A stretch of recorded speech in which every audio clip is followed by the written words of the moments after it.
Ah, how fun, a soccer game. Soccer is such an incredible sport to play. But what if instead of a regular soccer ball, you played with a watermelon? That would get messy, and it would break the rules of the game. Just like sports have rules, words have rules too. The word for those rules is grammar. Grammar. Grammar is the set of rules we follow when we use words. That's what we're learning in this video. Isn't that cool, Charles? We're learning the rules! Charles, don't show us a red card. What? I guess I broke one of his rules. Maybe he didn't want to be in the video. Well, anyway, first, let's learn about the types of sentences. The types of sentences.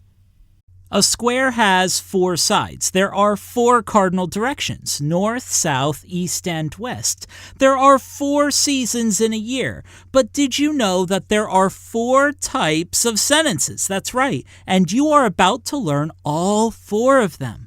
Later in this video, we are going to quiz you and ask how many types of sentences there are. So remember, there are 4 types of sentences, and once you learn them, you'll know how to identify any sentence, and people will be like, "Whoa, how did you do that?" But first, we want to pay a visit to our friend Terrence. Terrence is writing a note that he would like everyone to see so we can really learn these 4 types of sentences. Let's see what Terrence wrote. Are carrots the best snack around? I think they are. Carrots are very crunchy and tasty. Remember to eat carrots every day. What a great note from Terrence. You might have noticed there are 4 sentences here. These sentences represent each of the 4 types of sentences. Let's take his first sentence. Are carrots the best snack around? This type of sentence is called an interrogative sentence. Interrogative is a big word. Interrogative. Can you say that with us? Interrogative. Interrogative sentences ask a question. They end with a question mark. Interrogative sentences ask a question. You know, a song could help us remember that. Oh wow, we're doing this right now, huh? Okay, let's go ahead and do a little song. Interrogative, it's a question. Interrogative. Interrogative, it's a question. Interrogative. Interrogative, it's a question. Interrogative. Interrogative, it's a question. Interrogative. Here are some interrogative sentences. Where are you going? Will it rain tomorrow? What type of sentence will we learn next? These are all interrogative sentences.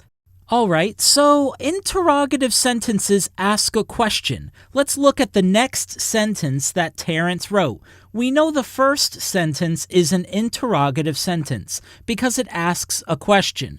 But what about this second sentence? The second sentence says, I think they are. Notice the exclamation point. What type of sentence is this? Well, it is an exclamatory sentence. An exclamatory sentence. Exclamatory sentences make a statement with emotion, and they always end with an exclamation point, just like this sentence on the screen does. It is an exclamatory sentence because it is being shared with great excitement. Exclamatory sentences can show surprise, happiness, excitement, or even anger. A big clue is the exclamation point. Only one other type of sentence can have an exclamation point, a type of sentence we'll learn later in the video. But if a sentence has an exclamation point, it is usually an exclamatory sentence. Here are some exclamatory sentences. You came to my party. I hope I can go to the park today. I can't believe our team lost the game. These are exclamatory sentences. They make a statement with emotion. Okay, so the first type of sentence was interrogative. Interrogative sentences ask a question. The second type of sentence was exclamatory. Exclamatory sentences make a statement with emotion. Exclamatory sentences can share all kinds of emotion, not just happy emotions. We use exclamatory sentences a lot in our videos because we are so excited. The third type of sentence is called declarative. Declarative. A declarative sentence is just like an exclamatory sentence, except it doesn't have the emotion. A declarative sentence makes a statement, that's it. It's interesting. Declarative sentences are the most common type of sentence. That's pretty cool. That might be worth sharing with someone, telling a friend. They might want to know.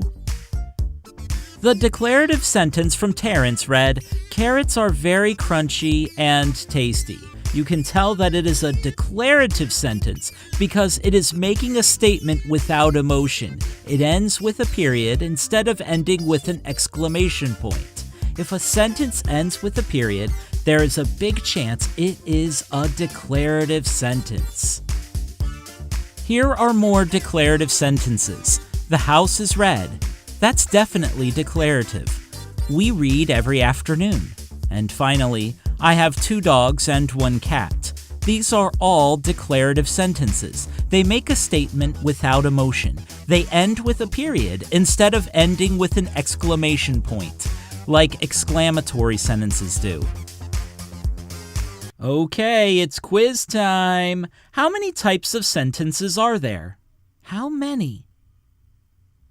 Yes, there are 4 types of sentences. Great job. That means there is only one more type of sentence to learn. They are called imperative sentences. Imperative sentences. Imperative sentences give a command. In other words, they tell someone to do something. Bob is telling me what he would like me to do. He is using imperative sentences as he gives me directions. Trance wrote this imperative sentence: "Remember to eat carrots every day." It's an imperative sentence because it is giving a command. It's telling us what to do. This imperative sentence is telling us to remember. Here are some things Bob told me to do. These are imperative sentences because they are giving a command. He said, "Order more pencils," "Make a sign-up sheet for our next party," and "Please feed my goldfish." Sometimes imperative sentences end with a period. Other times they end with an exclamation point. But if the sentence is giving a command, telling someone what to do, the sentence is always imperative, even if it looks like it might be declarative or exclamatory. Okay, let's go over the 4 types of sentences just one more time. The first is interrogative. Interrogative sentences ask a question. Then we have exclamatory. Exclamatory sentences make a statement with emotion. Next, we have declarative sentences. Declarative sentences make a statement. And finally, we have imperative sentences. Imperative sentences give a command. Thanks for learning about sentences with us. Now you know the 4 types of sentences, and that's pretty cool. Awesome job. Wow. Now that you know the types of sentences, let's talk about 2 mistakes we can make when we're writing them, okay? The first one is called a sentence fragment. A sentence fragment. We're going to find out what that means. The beach is so wonderful, isn't it? Don't you just love the beach? I'm standing here with my shopping cart, and there's one word that comes to mind. When I'm standing here looking at the sun setting, this is complete. What else could you want? You're standing on a beach. Don't make fun of the shopping cart. I might find something on the beach, okay? You don't bring a shopping cart to the beach? That's weird, okay? I've got a shopping cart. I feel complete. This is complete to me. This makes me feel happy. Sentences can be like that too. You see, sentences like to be complete. They love to be complete. A sentence always has a subject and a verb. A sentence wants to be complete because without a subject and a verb, it's not a sentence anymore. In fact, it's something else. It's a sentence fragment. But let me not get too far ahead of myself. Always remember, a sentence has to have a subject and a verb. Kind of like every cool birthday party has to have a baby and Chomsky. I mean a baby, maybe. Chomsky, I haven't forgotten about the hat. Yeah. So you can come to my party, but it's still raw. It still hurts. All right, let's get back again. So a sentence always has a subject and a verb. That means a sentence is a group of words that has a subject and a verb. It needs to have both, otherwise it's not a sentence. A sentence is a group of words that has a subject and a verb. Like this. The dog plays catch. Does it have a subject and a verb? Yeah. The subject is the word dog. And the verb is which word? Which word is the verb? Yeah. Plays. This is a sentence. It has a subject and a verb, which means it's expressing a complete thought. This is complete. There's a subject, there's a verb, we know what's going on, and there's no way this dog is catching this ball. Or maybe this dog will catch the ball. Who knows? Let us know in the comments which one you think will happen. You think he's going to catch it? Or do you think it's going to fall to the ground? Who knows? But this is a sentence. This is complete. It has a subject and a verb. It's a sentence. Or look at this one. The pig swims with a friend. The pig swims with a friend. Is there a subject and is there a verb as well? Well, yeah. The subject is pig. The pig. But is there a verb? Which word is the verb? Yeah. Swims. So this has a subject and a verb. This is a sentence. I mean, it's got a subject and it's got a verb and it's expressing a complete thought. It's not missing anything. It's complete. It's got the subject. It's got the verb. It is a sentence. So, what happens if a group of words is missing a subject or a verb? Well, then it's kind of like me on the beach without my shopping cart. You know? It's missing something. A sentence fragment is a group of words that is missing a subject or a verb. That's what it's called, is a sentence fragment, when it's missing something. When it's just part of a sentence, it's missing something. It's not a complete sentence, it's a sentence fragment. Kind of like being on the beach without my cart. A sentence fragment is incomplete. It's missing something. We're going to show you some sentence fragments so you can see that they're incomplete. They're missing something. They're missing either a subject or a verb. Alright, I'm ready to look at them. Sentence fragments are groups of words that are missing something. Like this. The book under the table. What? The book under the table? Where's the verb? There's no verb. It has a subject, the book, but there's no verb. It doesn't tell us what's going on with the book. What about the book under the table? There's so many unanswered questions. This is not a complete thought. The book under the table is a sentence fragment. Or how about this one? Ran to school. Ran to school? It doesn't have a subject. Who ran to school? We have so many questions about this. This is not a complete thought. It doesn't tell us who it's talking about. Every sentence has to have a subject and a verb. This has the verb ran, but it doesn't have a subject. Ran to school is not a complete sentence. It's a sentence fragment. Look at this one. The old car on the road. Wait a second, this doesn't have a verb.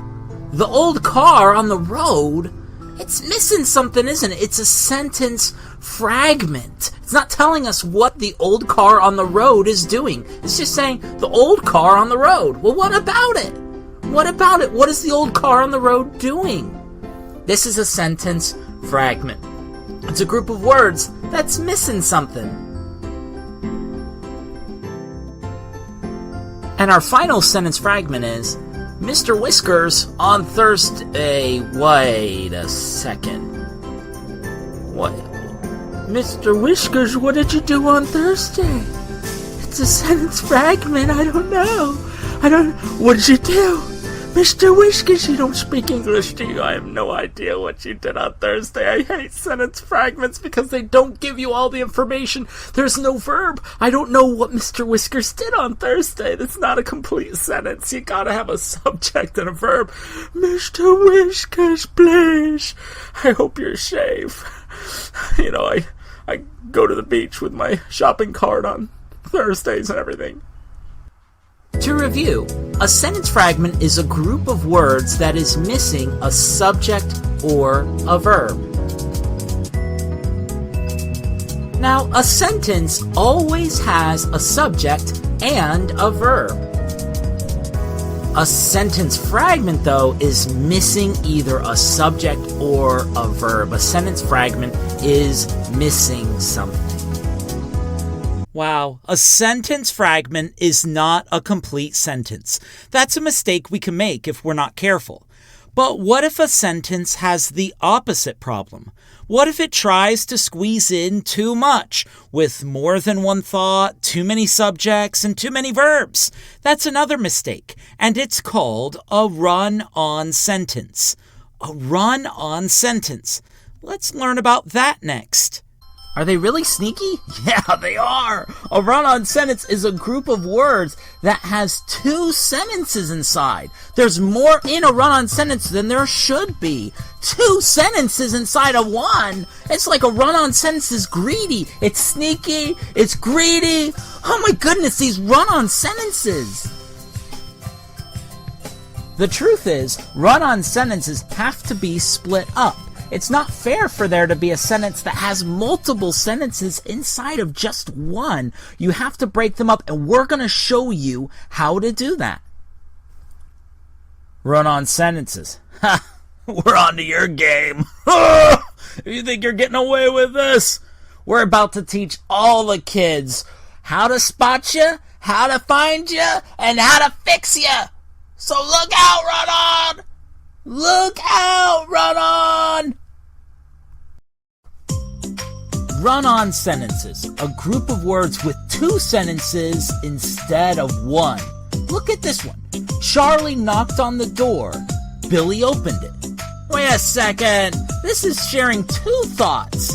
And there's multiple subjects, multiple verbs. You know what? Somebody broke the rules here. We've got to split this run-on sentence up. Have two sentences inside. We got to break this run-on sentence up. Well, where would we do that? Where should the sentence have ended? Yeah, after the word door. The sentence should have ended after the word door. We need to split up this run-on sentence right at this spot. We fixed it! So here are our two new sentences. Charlie knocked on the door. Billy opened it. Notice each sentence begins with a capital letter and ends with a period. Look at this run-on. Rover ate the food. He likes chicken. Wait a second. That's giving two complete thoughts. There are two sentences in this thing. All right, we got to fix this. Where do we need to split up this run-on sentence? Do you know where? Go ahead and say it. Yeah, right after the word food. We need to split up this run-on sentence right at this spot. We fixed it! So here are our two new sentences. Rover ate the food. He likes chicken. Notice each sentence begins with a capital letter and ends with a period. Here's our final run-on. I need your help. This homework is hard. Wait, this is expressing two complete thoughts. Definitely is a run-on sentence, isn't it? Where do we need to split up this run-on sentence? Go ahead and say it. Where do you think we need to split up this run-on sentence to make it right?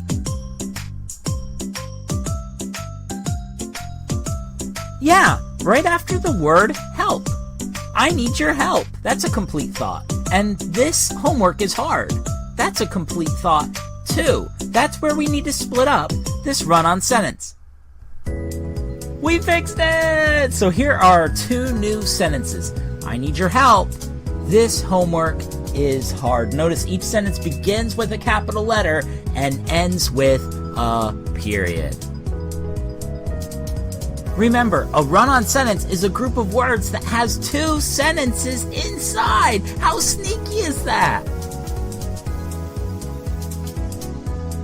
And run-on sentences have to be split up. They can't stay the way they are. They can't just be allowed to have multiple sentences inside. They need to be split up. And just remember that each sentence needs to start with a capital letter and end with a period. So when you split it up, make sure you capitalize the first letter of the sentence and that you add a period. What do you think, Charles? Charles? Uh-oh, here's the red card again. All right. We've learned about the types of sentences and two mistakes that can be made when we make them. Now we're going to learn about different types of words. That's an exciting part of grammar too. Let's explore common and proper nouns first. But before we learn that, we have to know, what is a noun? Well, noun is a word that is a person, place, or thing. In other words, if a word is a person, place, or thing, it is a noun. You may not realize this, but there are two types of nouns. There are common nouns and there are proper nouns. And what's exciting is by the end of this video, you're going to know the difference and you're going to be able to spot them and figure out which kind of noun a noun is. So first, common nouns. Well, common nouns name a type of person, place, or thing. So what about proper nouns? Well, proper nouns name a specific person, place, or thing.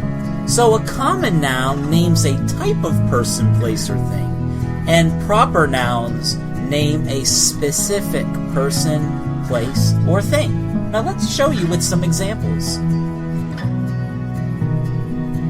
Here's our first example. Oh, we love these. What's the common noun for this? Yeah, dog. This is a dog. Dog is the common noun. Now, let's say this dog's name is Fido. Fido is the proper noun for this dog because that's the specific name of this dog is Fido. Dog is the type of thing that this is, so it's the common noun. The common noun is dog. The proper noun for this is Fido. Here's another example. Here is a girl. A girl. And girl would be the common noun because a common noun is a type of person, place, or thing. But this girl's name is Rachel. Rachel would be the proper noun because it's a specific person, place, or thing. So the common noun is girl. The proper noun is Rachel. Here's another one. Here we have a picture of a park. Park would be the common noun. It's the type of person, place, or thing. Now let's say this park is called Smithfield Park. Smithfield Park would be the proper noun. It is the specific person, place, or thing that this is. It is a park, that's the common noun, and the proper noun is Smithfield Park. Remember, common nouns name a type of person, place, or thing. Proper nouns name a specific person, place, or thing. Let's look at this example. This is called a stadium. The common noun for this is stadium. But let's say the specific name of this stadium is York Stadium.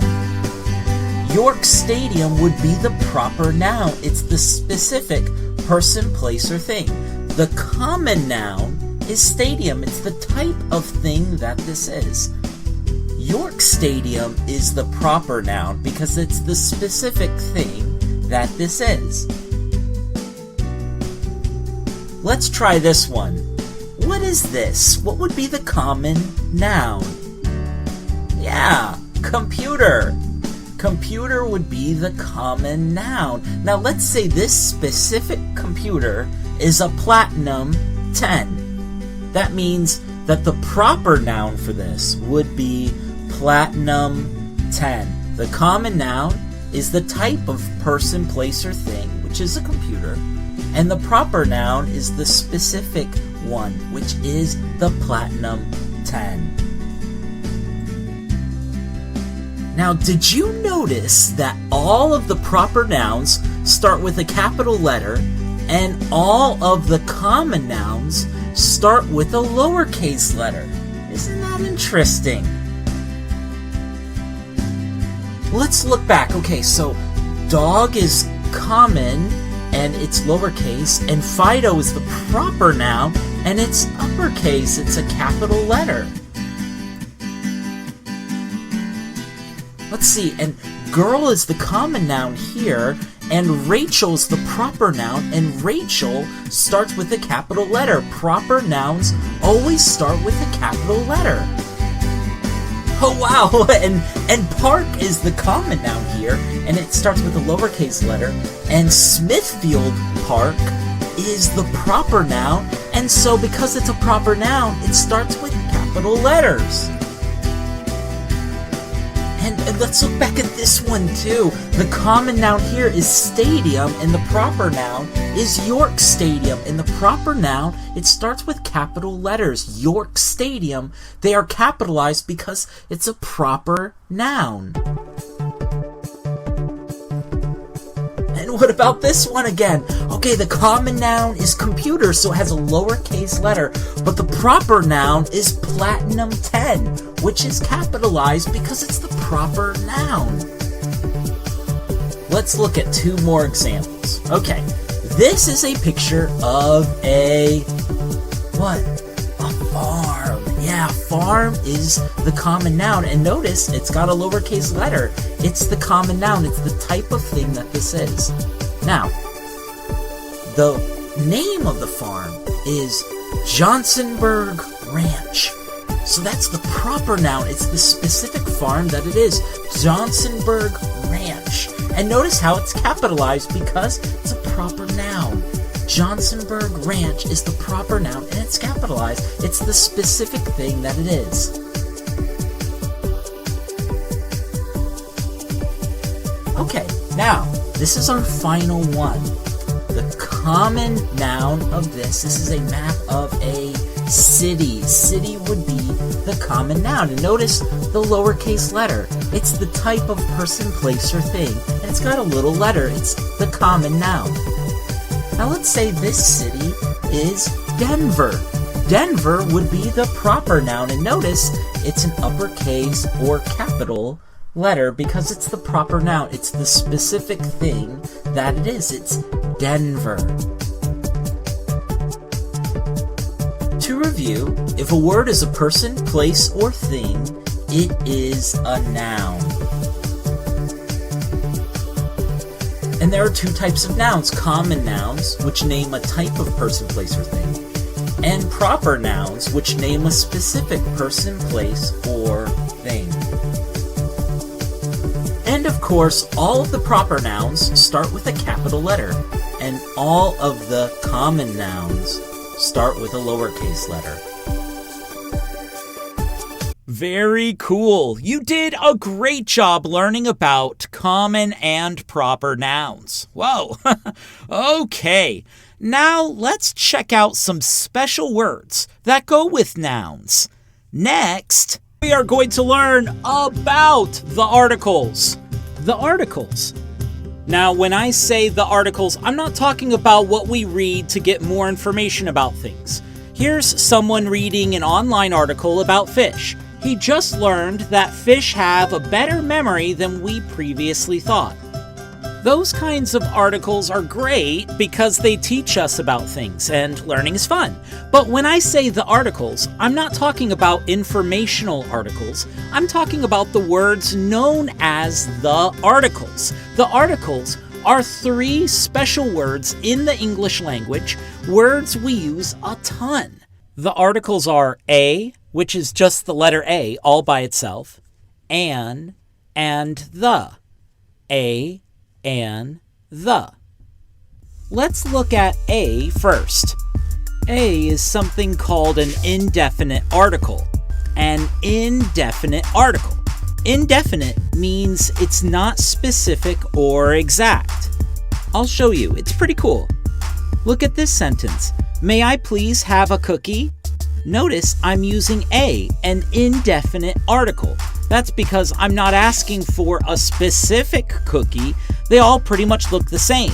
I would like a cookie. Any of the cookies here. A is an indefinite article. Oh, look at this example. I hope I get to see a dog. I'm using a, an indefinite article, because I don't care what specific dog I'm going to see. I'm not talking about an exact type of dog. I'm just saying, I hope I get to see a dog in general. I might see this dog, or maybe this dog. It doesn't matter to me. I love dogs. I love to see any of them. I hope I get to see a dog. A is an indefinite article. I'm not talking about a specific dog. It's indefinite. Oh goodness, look at this dog. This dog needs a toothbrush. A is an indefinite article. There isn't a specific exact toothbrush this dog needs. This dog could benefit from any toothbrush, except maybe this one because it's a cartoon toothbrush. And Sparky needs a real toothbrush, okay? A real one. This dog needs a toothbrush. A is an indefinite article. It's letting us know there isn't a definite specific toothbrush the dog needs. The dog just needs a toothbrush. And to be honest, maybe this dog needs a friend. Any friend. This dog needs a friend. A is an indefinite article. All right, so A is an indefinite article. Can we say that together? Super soft. A is an indefinite article. Great. Now, how about saying it really loud? A is an indefinite article. Awesome, awesome. Indefinite means it's not specific. It's not definite. It can be any. A cookie, that could be any cookie. A dog, that could be any dog. A toothbrush, that could be any toothbrush. A is an indefinite article, and it's not the only one. What? Yeah. An is an indefinite article too. A and an are both indefinite articles. An works just like a, except it's used before vowels. I don't know if you've seen my consonants and vowels video, but basically vowels are 5 special letters, A, E, I, O, and U. If the first letter of the next word starts with a vowel, A, E, I, O, or U, you use the word an instead of a. Check this out. I would like to eat an apple. We use an because apple starts with a vowel. It's indefinite because I'm not asking for a specific apple. I could have any apple. I would like to eat an apple. An works just like a, except it's used before vowels. Here's another example. I would like to hold an egg. We use an because egg starts with E, a vowel. We know it has to be an indefinite article because I'm not asking for a specific exact egg. All of these eggs are pretty much the same. I would like to hold an egg. So an is the indefinite article we use before a vowel. Remember, the vowels are A, E, I, O, U. Can we say that together? A, E, I, O, U. The vowels. A, E, I, O, U. An is the indefinite article we use before a vowel. An apple, that could be any apple. An egg, that could be any egg. An ice cream cone, that could be any ice cream cone. An orange, that could be any orange. An umbrella, that could be any umbrella. A and an are indefinite articles. Indefinite means not specific or exact. I would like to see a dog. I would like to see an octopus. In both cases, I'm willing to see any dog or any octopus. I'm not just wanting to see one specific dog or one specific octopus. Any would do. A and an are indefinite articles. Now, wait a moment. What if I am talking about a specific, exact thing? Well, that's where the third article comes in, the article the. The is a definite article. Can we say that together? The is a definite article. Here, I'll show you how it works. Imagine if someone said, I ate the donut. You might think, wait, you ate the donut? You are talking about a specific, exact donut. The is a definite article. If someone said, I ate a donut, that's different, right? That's indefinite, remember? So that could be any donut. Oh, cool, you ate a donut. But it's different if you use the, which is a definite article. I ate the donut. You're talking about a specific, exact donut. You ate the donut. Maybe it's the last donut. The very last donut. You ate the donut. Or how about this? I lost the key. Uh-oh, you lost the key? You're talking about a specific, exact key. You might think, oh, what key got lost? We have to find this key. The is a definite article. If you say, I lost a key, it doesn't sound as urgent. It sounds like some random key got lost. It could be any key because it's indefinite. But if you say, I lost the key, you're using the, which is a definite article. You're talking specifically about one key. If somebody says, oh, I lost the key, you gotta find it. We have to find the key. We have to find the key. Look at this sentence. Could you hold the door open? What is the article in this sentence? Yeah, the. The is a definite article. You are definitely talking about one specific door. Could you hold the door open? Which door? This door. The is a definite article. All right, so we've learned the articles. You've done such an amazing job. You learned that there are three articles, a, an, the. A and an are indefinite articles. I ate a banana. I ate an orange. That could have been any banana or any orange. But the is a definite article. I ate the banana. You're talking about one specific exact banana.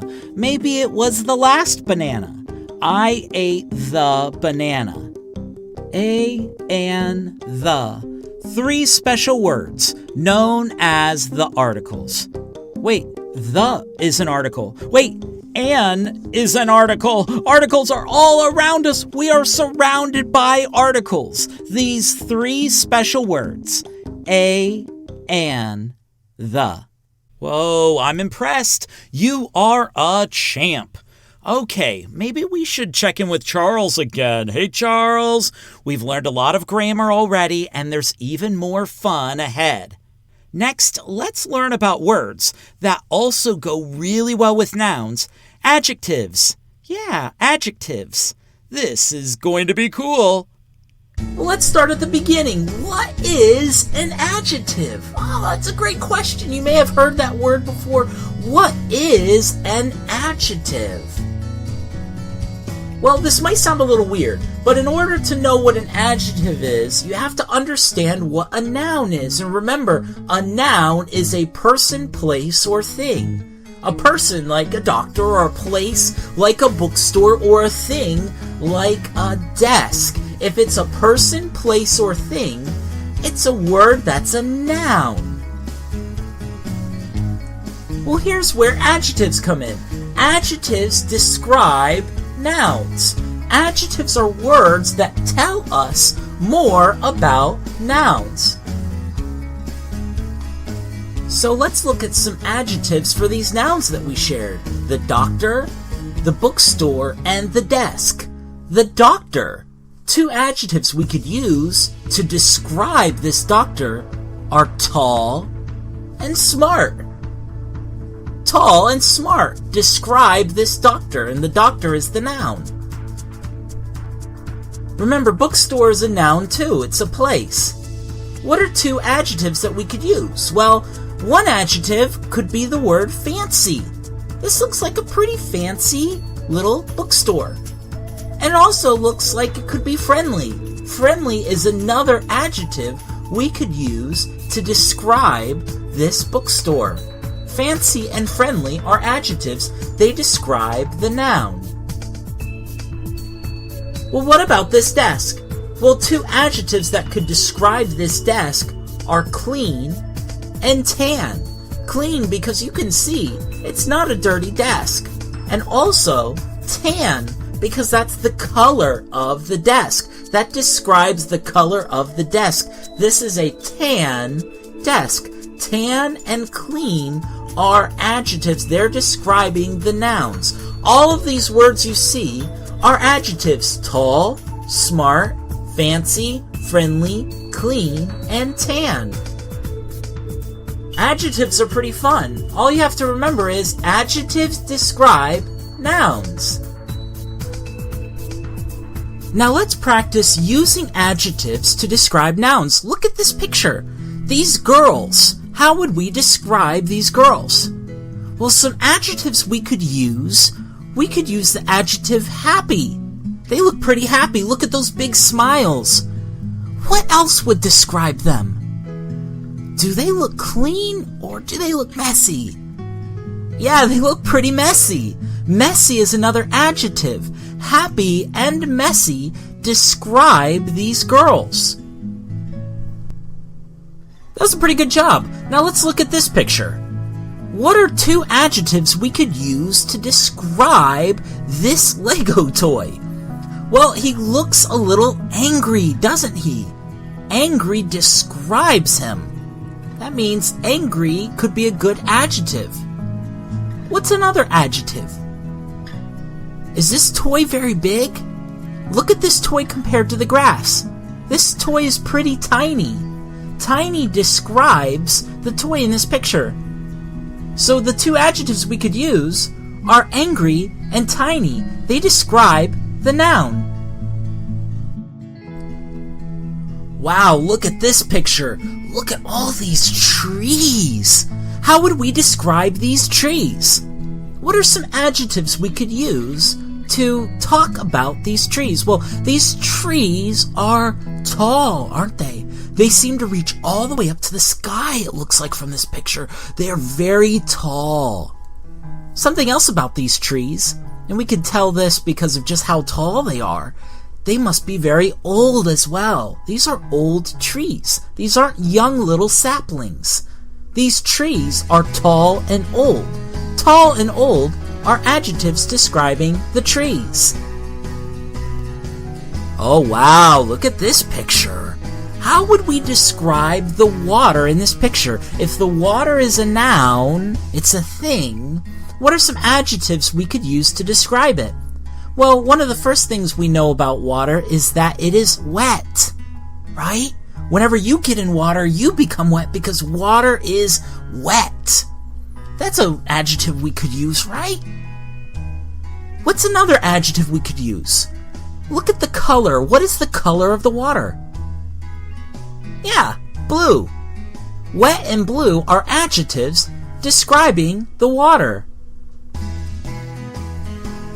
Adjectives are words that describe nouns. Great job learning about adjectives. Oh, the watermelon from the beginning of the video is still on the ground. Maybe that's why Charles does not seem super happy. We only have 2 more grammar topics left. Next, let's learn about action verbs. Action verbs. Well, first things first. What is an action verb? What is an action verb? The truth is, in order to understand what an action verb is, you have to understand what a noun is. Remember, a noun is a person, place, or thing. A person, like a teacher, a place, like a gas station, or a thing, like an alarm clock. If it's a person, place, or thing, it's a noun. Okay, so what is an action verb? Well, action verbs are words that tell you what nouns do. Oh, it's so cool. We'll say it again. Action verbs are words that tell you what nouns do. And we'll give you some examples. Alright, now we're going to look at some action verbs for the nouns we just saw. Remember, action words are words that tell you what nouns do. So our first one, what do teachers do? What does this teacher do? Yeah, he teaches. Teaches is a good action verb. It's what this noun does, what this teacher does. What else does this teacher do? This teacher helps. Yeah. Alright, on to the gas station. What does a gas station do? Well, a gas station sells, doesn't it? It sells gasoline and other things. What else does a gas station do? What's another action verb for a gas station? Well, a gas station fuels. The gas station fuels your car. Fuels is an action verb. Great, let's try the alarm clock. What does an alarm clock do? What are some action verbs that describe what an alarm clock does? Well, an alarm clock ticks, doesn't it? Tick, tick, tick, tick. That's one action verb for an alarm clock. Another action verb, let me give you a hint. This is what an alarm clock does when you need to wake up. What does an alarm clock do when you need to wake up? It rings. Yeah, an action verb is rings. Action verbs describe what nouns do. A teacher teaches and helps. A gas station sells and fuels. And an alarm clock ticks and rings. Let's think of some more real-life examples of action verbs. Awesome. Here's a picture of a rat. Pretty cute for a rat. Most people think mice are cute. Mice are cute too. Rats can be cute, just so you understand. Now, what does this rat do in the picture? What is the action verb? What does this rat do? Yeah, this rat eats. Great job. Eats is the action verb. It's describing what this noun does. What does this rat do? This rat eats. Eats is the action verb. Let's look at this picture. What does this dog do in the picture? What does this dog do? What's the action verb? Yeah, this dog runs. The action verb for this picture is runs. This dog runs. Cool. Let's look at this one. What does this lady do in the picture? What does this lady do? What is the action verb? This lady reads. Reads is the action verb. Good job. Wow, look at this. What does this man do in the picture? What's the action verb? What does this man do? Yeah. This man swims. Swims is the action verb. Awesome. Action verbs are words that tell us what nouns do. I love it. Great job. And you know what? We only have one more grammar lesson left. I can't believe it. Time flies when you're having fun. This last one is about helping verbs. That's right. Helping verbs. You might have found this to be true in your own life, but sometimes you can't do things alone. Sometimes you need a buddy, you need a helper, you need a friend that can help you accomplish things. We work better together, don't we? Sure, sometimes we don't get along and sometimes we don't work well together, but still, we need helpers. And, we could be there for each other. We don't just do things alone by ourselves. You don't say much, do you, Bob? Hey, did you know verbs can be like that too? Yeah, pretty weird, huh? You see, sometimes a verb can express an action or a state all by itself. Yay! All by itself. Here's the certificate. Yay! Good job, me. Pat on my back. Sometimes you can do something by yourself, and sometimes a verb can do something all by itself. And that's fun, that's good, but that's not always the case.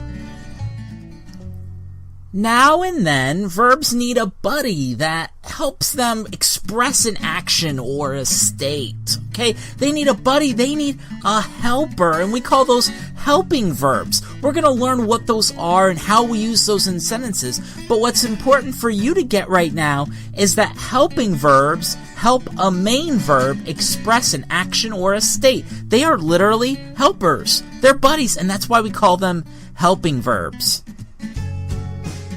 Okay, let's give you an example. Here is a picture of a park, and let's say this is our sentence.